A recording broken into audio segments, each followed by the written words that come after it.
Buongiorno, ciao a tutti. That means hello everyone. Well, good day, hello everyone in Italian. Today I've got one of my other friends' Ferrari 360. There it is. This thing is properly cool. I'm not going to talk too much in the intro, but let's go and have a look around. So this is a 2003 Ferrari 360 Spider, 3.6 litre V8, naturally aspirated. Puts out about 400 horsepower, 373 newton meters of torque. Ferrari say that it will do a top speed of 183. I shouldn't think it would do that now, but maybe back in the day. Weighs about 1,500 kilos, so it's quite heavy. Does 0 to 60 in about 4 and a bit seconds. Mid-engine, so I'm probably going to enjoy the way this drives because we all know that I love mid-engined rear-wheel drive cars. This car is on Michelin PS4s, which I would recommend that anyone who has, well, any car that's on P0s, switch them over to PS4s as quickly as you can, because it will be a completely different car. So boot space, let's get a little latch. So we've got really good sized boot actually in here. I don't know if you can see, that is pretty large. And it comes with these really nice, genuine Ferrari leather cases, and I'll show you what's in those in a second. But yeah, I mean, you could definitely go on road trips with this. Right, let's have a look at what's in the cases. Okay, so in here, get a little, it's like a battery pack, genuine Ferrari battery pack, lovely.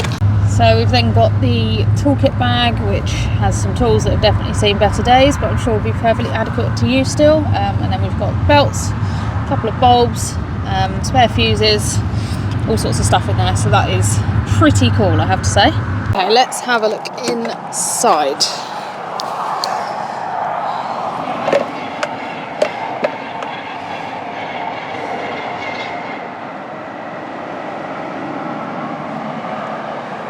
So the first thing I noticed was this carbon fibre bit on the seat, which I proper love, and then you've also got the carbon backed seats, which you can just see there. This lovely cream leather, I love this spec. Black cars I normally call Thompson black because I keep buying black cars even though I've got 2 grey ones now.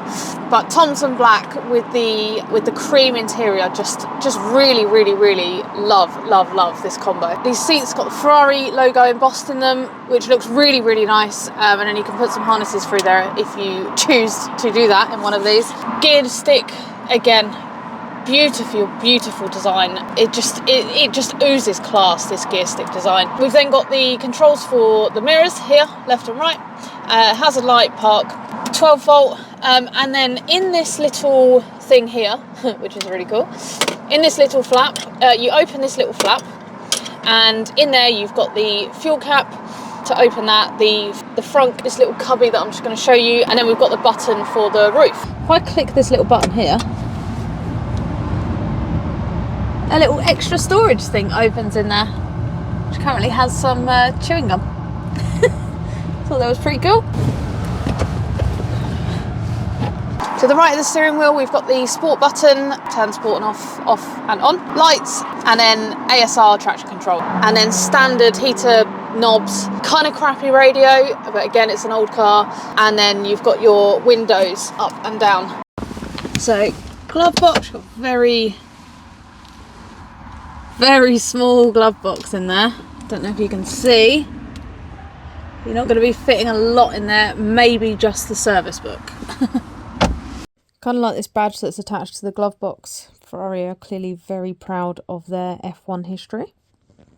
You unlock the door with that. So locked, unlocked. And to open the door, you pull that up. Ta-da! Door open. So let's just quickly put the roof down, I think.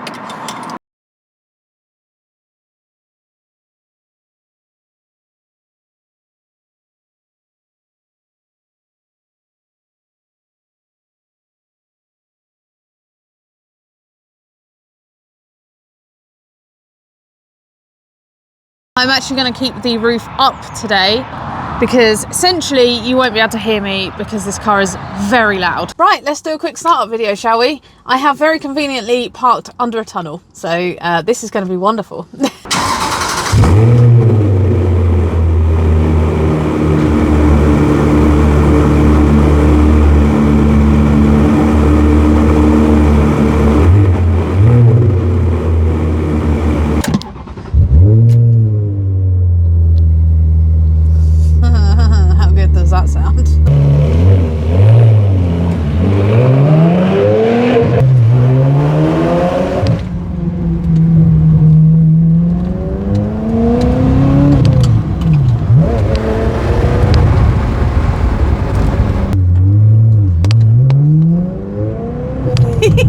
that noise. Oh yes. The first thing I will say that is negative about this car is the placement of the seatbelt to the chair. Now, if you're a midget like me, you have to have the seat all the way forward, and then when you do that, you can't reach the seatbelt. Likewise, you also can't reach the handbrake. So, not particularly convenient when you've got to have the seat the whole way forward. Similarly, the gear stick placement is also quite inconvenient if you're short, because you've got it's quite a long way to travel to get your arm all the way back to be able to change gear. I'm never going to get bored of doing that. Wow. So the steering is super light. You don't really get a huge amount of feedback through the steering wheel. It's kind of, you get a little bit, but not a huge amount by any stretch of the imagination. I wonder if I put it into sport, slightly more, but I don't know if that's in my head, if I'm completely honest. So sport mode messes about with the traction, gives you a little bit more slip from the rear wheels, rather than it being as planted as it is. And to be honest, it really is very planted. You can absolutely chuck this round corners and it will just go.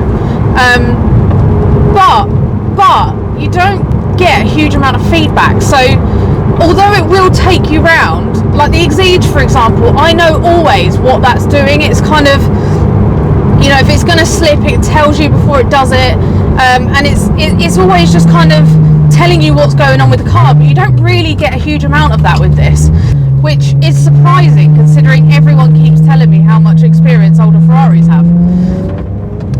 And don't get me wrong, it is really good to drive, but it's just, there's not a huge amount of feedback through the steering wheel.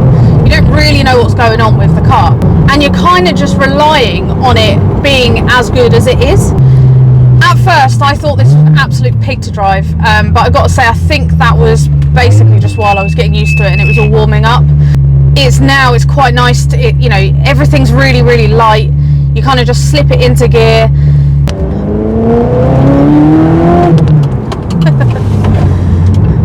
You put your foot down and it just absolutely flies. This thing is so fun.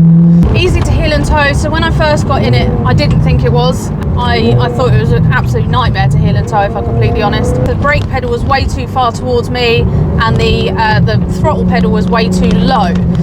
But again, I don't know if this is a once it's warmed up thing or whether I've just got used to driving it. But it's okay now. I have no idea how much fuel this car's got in it. So I've just been driving along, I've put my foot down and it's gone into, it's basically said that it's got low fuel and I need to fill it up immediately.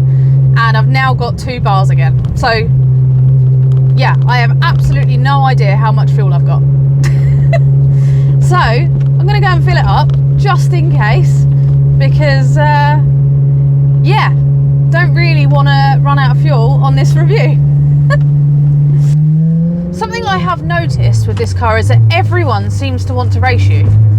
It's almost like you're in a Ferrari, doesn't necessarily have to be a particularly quick one or whatever.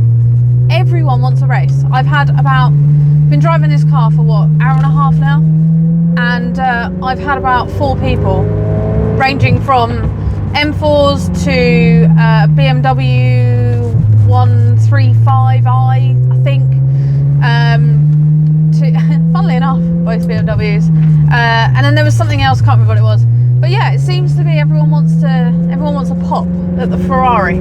But in the same vein, I've had a lot of people nod at me and give me the thumbs up. Okay, right, fun factor. I'm gonna go with an 8. It's not as fun to drive as the Lotus, purely because you just don't have as much feedback through the steering wheel as you do with the Lotus. The Lotus, I always know what's going on with it, and you just don't with this. You can be doing silly speeds and you have absolutely no idea. It's like the RS5 in that respect, but it is good fun and it handles incredibly, like way better than you would expect. I don't know why I expected anything different. I wasn't sure how good it was going to be, but it's bloody good. Practicality, let's be real, there is absolutely no point in giving this a score. because it's not that car. But if I was going to give it a score, I'm going to give it like, actually, I'd probably give it like a 2 or a 3 maybe, which I'm saying that in a way that is shocked, because you could fit your stuff in the front, drive down to the south of France for a lovely weekend away and drive back quite happily, be in comfort, luxury, you know, the interior's nice, feels like a nice place to be. There's no tech whatsoever, but that's, you know, that's the nature of the car, and that's the age of the car also. But it wouldn't be horrible. It's really loud, which could get quite tiresome, but it's not a horrible noise. It's a nice noise. You put the roof down, wind blowing in your hair. Do you know what I mean? It would just, it would actually be quite a nice experience, I think. It's definitely a car that you could road trip in. So I'm going to give it a 3. You wouldn't want to daily it, but you could spend a weekend traveling in it without any issues whatsoever. And then, you know, drive down, sit on the motorway, the noise will do your head in, but then you get to a lovely mountain pass or whatever and absolutely just carve up those corners and probably have an absolutely fantastic time. So yeah, it's actually not too bad.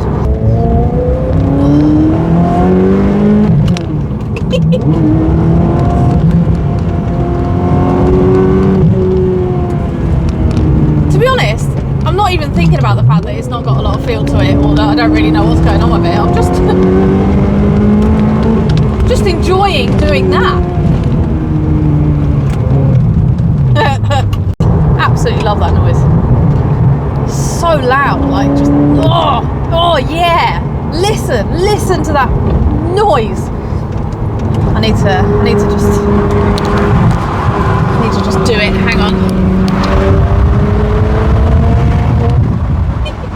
Totally understand why my friend bought this car. He bought it, he had a TVR before and he wanted something else that he got rid of ages ago, and then he just wanted something else to kind of truck around the B roads at weekends and just have a bit of fun in. It didn't have a load of power, wasn't completely obnoxious, just something that was a bit less refined, I think, that you could really have some fun in.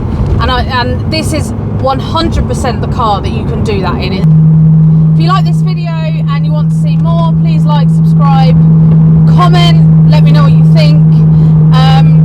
If you would be up for me driving your car, please do get in touch. I need more cars to review, and I just want to review all the cars. So yeah, please do get in touch, and I will see you in the next video. Have a great day.